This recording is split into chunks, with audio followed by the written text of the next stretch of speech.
Putin ने Russia में student से खिताब करते हुए कहा कि जो भी एआई में लीड करेगा he is gonna rule this world. और मजे की बात यह है कि व्हाइट हाउस ने भी बयान जारी किया कि harnessing AI to fulfil national security objectives. और इसको बेहतर तरीके से समझने के लिए let us go to the battlefield. फर्ज करें कि हमारे पास दो आर्मीज हैं और इन दोनों आर्मी के पास सेम वेपन्स और सेम ह्यूमन पावर है, बट इनमें से एक आर्मी के पास एआई है और दूसरी आर्मी के पास एआई नहीं है। तो अगर इनके दरमियान जंग हो तो how would it look like? People should think through how is AI going to reshape our lives. अगर हम आज के माहौल को देखें तो हर वॉर के अंदर एआई को यूज किया जा रहा है, but how it is transforming war, let me show you. तो ये दोनों आर्मीज जो हैं ये एक दूसरे की टेरिटरी में ये देखना चाहती हैं कि जो उनका दुश्मन है उसका सबसे वैल्यूएबल एसेट क्या है या उसका सबसे मोस्ट यूजफुल इक्विपमेंट कौन सा है, उसकी एग्जैक्ट लोकेशन क्या है और उनको न्यूट्रलाइज करने के लिए बेस्ट वेपन कौन सा होगा और how to target that accurately. और लास्ट में इस बात का अंदाजा लगाया जा सके कि क्या उन्होंने अपने टारगेट को सक्सेसफुली हिट किया है कि नहीं। और इस सारे प्रोसेस को किल चेन कहते हैं, find, fix, target, engage and assess. और आजकल तकरीबन सारी जंगें ऐसे ही लड़ी जाती हैं, but to carry out these job successfully is not a easy job. और ये काम दोनों साइड्स के कमांडर्स का है जो कि ड्यूरिंग वॉर बहुत सारे ऐसे डिसीजंस लेते हैं और अक्सर इनके पास जो इन्फॉर्मेशन आती है वो या तो इनकम्प्लीट होती है या तो अनरिलायबल सोर्सेज से होती है। और जीत उसी की होती है जो कि कम वक्त में ज्यादा इन्फॉर्मेशन और ज्यादा एक्यूरेट डिसीजंस लेता है।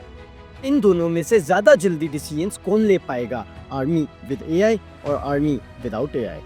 तो सबसे पहले मिलिट्री मुख्तलिफ सेंसर्स का इस्तेमाल करेगी ताकि एनिमी के इलाके के अंदर देख पाए और इंफॉर्मेशन गेन कर पाए।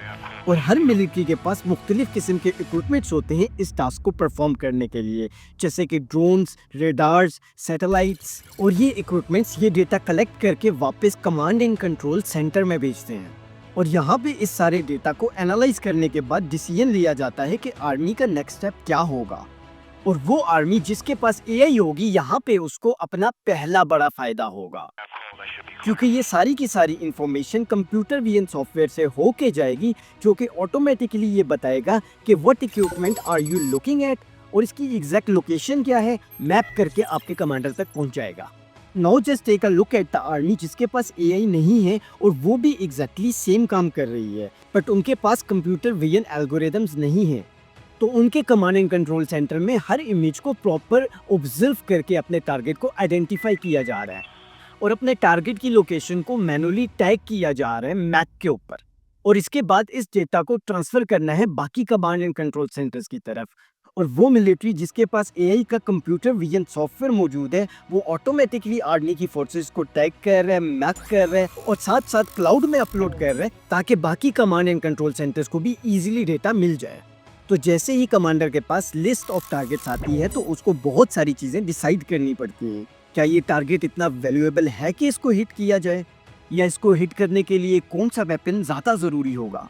But the commander using AI has the little help here to.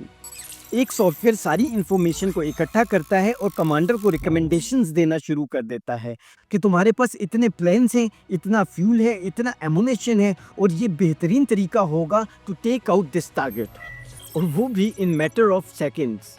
और दूसरी तरफ यही काम कुछ ऑफिसर्स कर रहे होंगे by the use of pen and paper and it will take days to do that. और जब वो ये सब कर रहे होंगे तो जो मिलिट्री कमांडर है जो कि एआई यूज कर रहा है वो लिस्ट ऑफ टारगेट्स को देख रहा होगा जो कि एक सॉफ्टवेयर ने जनरेट किए हैं कि चले ये पुल उड़ा देते हैं ताकि उनकी सप्लाई लाइन रुक जाए, या तो इस एयरबेस को अटैक करते हैं जो कि उनके फॉरवर्ड मूविंग ट्रूप्स हैं, उनकी बैकबोन है। फॉर इंस्टेंस के वो डिसाइड करता है कि हमें इस एयरबेस को हिट करना है ताकि अप्रोचिंग ग्राउंड फोर्सेस को रोका जा सके और एयर स्ट्राइक के थ्रेट को भी एलिमिनेट किया जा सके by using these missile batteries जो कि सॉफ्टवेयर ने कंफर्म किया है कि इजीली आपके इस ऑपरेशन को कंप्लीट कर सकती हैं by simply tapping on the screen and giving some verbal commands to the officers. दूसरी तरफ अभी भी सिर्फ वैल्यूएबल टारगेट्स की लिस्ट को तैयार किया जा रहा है। इससे एआई यूजिंग कमांडर को मजीद वक्त मिल जाता है कि वो अदर टारगेट्स को सिलेक्ट करे। For instance we need to destroy these army artillery before engaging airfield and he sends the swarm of drones to do that controlled remotely by pilots. और जैसे ही ये एनिमी के करीब पहुंचते हैं तो एनिमी का रेडार सिस्टम इनकी कम्युनिकेशन को जैम करना शुरू कर देता है। Remote pilot has no control over the drones now, but automatically AI takes the control. AI verifies its targets by looking at the images जो कि ऑलरेडी सॉफ्टवेयर के अंदर मौजूद हैं, selects its target and boom.